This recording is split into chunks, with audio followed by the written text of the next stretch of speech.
Hi friends, ಯಾರೆಲ್ಲ ನನ್ನ video ಹೊಸ್ದಾಗಿ ನೋಡ್ತಾ ಇದ್ದೀರಾ ಸಬ್ಸ್ಕ್ರೈಬ್ ಮಾಡಿ. ಇವತ್ತಿನ ರೆಸಿಪಿ ಬಂದು ರವೆ ಉಂಡೆ. ಶಿವರಾತ್ರಿ ಸ್ಪೆಷಲ್ ಈ ರೀತಿ ಸಾಫ್ಟ್ ಆ್ಯಂಡ್ ಸ್ವೀಟ್ ರವೆ ಉಂಡೆ ಮಾಡೋದು ಹೇಗೆ ಅಂತ ನೋಡೋಣ ಬನ್ನಿ. ಕಡಾಯಿಗೆ ತುಪ್ಪ ಹಾಕಿ ಡ್ರೈ ಫ್ರೂಟ್ಸ್ನೆಲ್ಲ ಫ್ರೈ ಮಾಡ್ಕೊಳ್ಳೋಣ. ನಾನಿಲ್ಲಿ ದ್ರಾಕ್ಷಿ, ಗೋಡಂಬಿ, ಬಾದಾಮಿನ ಫ್ರೈ ಮಾಡಿಕೊಂಡು ಸೈಡಿಗೆ ಇಟ್ಕೊಬೇಕು.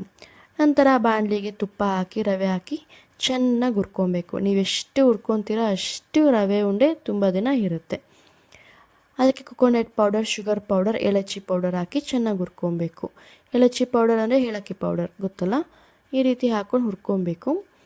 ಈ ಕನ್ಸಿಸ್ಟೆನ್ಸಿ ಇರಬೇಕು, ನೀವು ಉಂಡೆ ಮಾಡ್ಕೊಳ್ಳೋ ಕನ್ಸಿಸ್ಟೆನ್ಸಿ ಇರಬೇಕು. ನೀವು ಶುಗರ್ ಪೌಡರ್ ಹಾಕಿದಾಗ ಈ ರೀತಿ ಕನ್ಸಿಸ್ಟೆನ್ಸಿ ಬರುತ್ತೆ.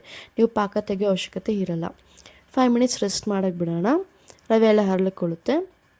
ಆಮೇಲೆ ನೀವು ಕೈಗೆ ತುಪ್ಪ, ಎಣ್ಣೆ ಹಾಕೊಳ್ಳೋ ಅವಶ್ಯಕತೆ ಇಲ್ಲ. ಈ ರೀತಿ ತಗೊಂಡು ಹಿಂಗೆ ಉಂಡೆ ಮಾಡ್ತಾಯಿದ್ರೆ ರವೆ ಉಂಡೆ ರೆಡಿ ಆಗುತ್ತೆ. ನೀವು ಇದಕ್ಕೆ ಬೇಕಾದ್ರೆ ಡೆಕೋರೇಟಿಂಗ್ಗೆ ಕೊಕೊನಟ್ ಪೌಡರ್ ಕೂಡ ಯೂಸ್ ಮಾಡ್ಬೋದು, ಇಲ್ಲ ಡ್ರೈ ಫ್ರೂಟ್ಸ್ ನಿಮಗೆ ಸಿಂಗಲ್ ಮೇಲೆ ಇಟ್ಕೊಂಬರ್ಬೋದು.